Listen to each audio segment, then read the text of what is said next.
Hi, I'm Marsia Alexander-Clarke. I'm a visual artist. I am now working primarily with video. I have a long history of painting, and then after that with sculpture, and now I'm doing video. I'm making this YouTube channel to go with my new book, which I'm calling A Journey in Time. Video works from 1989 to the present, 2002. And I became very interested in video when I was in graduate school at Claremont University in California. And found out that other artists were working with video, and I was enticed. And I have not been trained in video. I'm a little, maybe too old for those days when people started getting video training in graduate school. But I learned how to work with video beginning with the Pasadena Community Television Station, and then later on I got my own equipment and started learning Final Cut Pro pretty much on my own with some little bits and help here and there. But it's been a very important journey for me. I love working with the video, and I've come up with my own way of working with the video. Being very interested in painting, I've followed painting very carefully through the years, and as an older person, of course, I was very aware of the modernist tradition, and then I was in New York City when conceptual art started coming into the scene, and pop art, and also minimal art. And I was very enchanted and loved the work of Agnes Martin and those wonderful repetitions of marks that she creates to become an almost like an ocean of activity on the surface of her canvases. And they speak very much of silence, which I am very interested in. So when I started working with video, I started working with people and activities, and primarily at the beginning I started working with more theatrical works, which were based on, well, what I think of, in a way, my love of Samuel Beckett's work. They were about my childhood, and they came out quite well. And then kind of tossing about, wondering what else to do with video, I did a group of videos which were based on interviews with people, other people's stories. In particular, there was very strong and powerful work that I developed in the late 1990s of my cousin's family. His wife, it turned out, was suffering from Huntington's disease. And at that time, we all wondered right at the beginning whether it was psychological. And for quite a while, they did a lot of research and found out it was Huntington's disease. Very, very sad. And they gave me permission to do to record her and also the family members talking about their experience. So that's a very strong, almost too strong in a way, early piece. and it was an installation which I showed in several different places, and it's very powerful. And then later on, I decided to do a video concerning depression, because I had suffered some with depression, and it was a subject matter that wasn't talked about hardly at all in the late 90s, and I thought I would do a program on that. I got a couple of people who were willing to talk about their experiences, and then the subject matter started becoming so heavy. I decided, well, I needed something to lighten it up and to give it more of a broader sensitivity.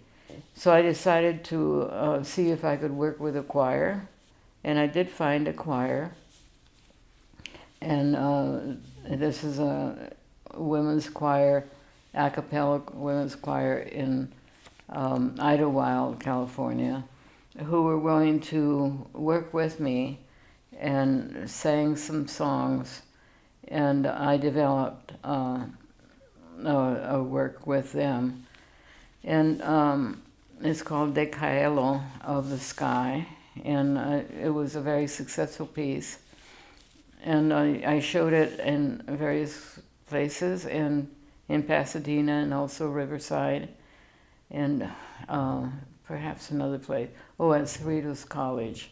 And it's very well received. It was shown twice with 12 monitors, all displaying the choral piece at once. I let go of the interviews with that piece because it became a little bit too much. And so I stayed with the choir. And I've ended up doing 3 choral pieces with that choir, and they've been quite successful.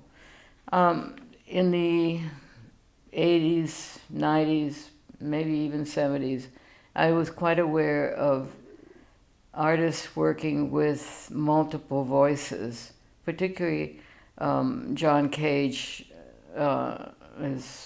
He did a piece on Walden with 16 people speaking words from Walden's book, writings, all at once.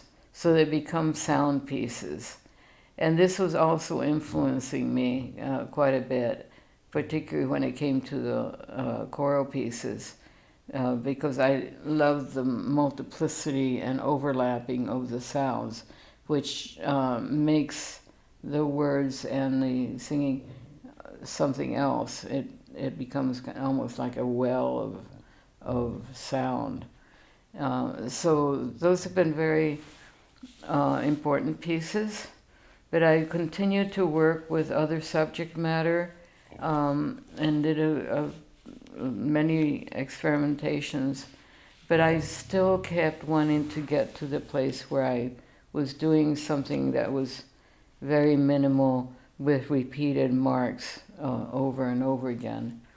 And I finally realized that what I needed to do was take my images and crop them so tiny so that you can only see a tiny little bit of the original matter in the what I call marks, video marks.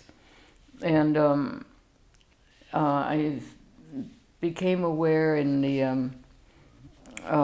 my earlier work that to work with human activity wasn't working well for me. I wanted something that was more mysterious and not anything that would tell a story. So I began, after working with a bunch of videos that had human activity, then I started working with nature, with the landscape. And since the, probably 2012, something like that, I started working only with footage from my garden, and also from a lot of it lately from the LA Arboretum. So the marks are geometrical, yet they're organic because they show a little bit of activity from nature, particularly the play of light on plants. And so I've developed a way of working with these in which their duration is somewhat short, maybe,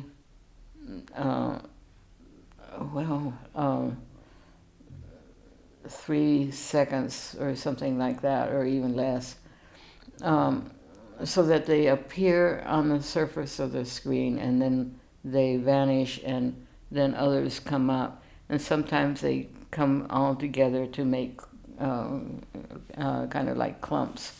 So they become a composition in time, and in a way they become narrative.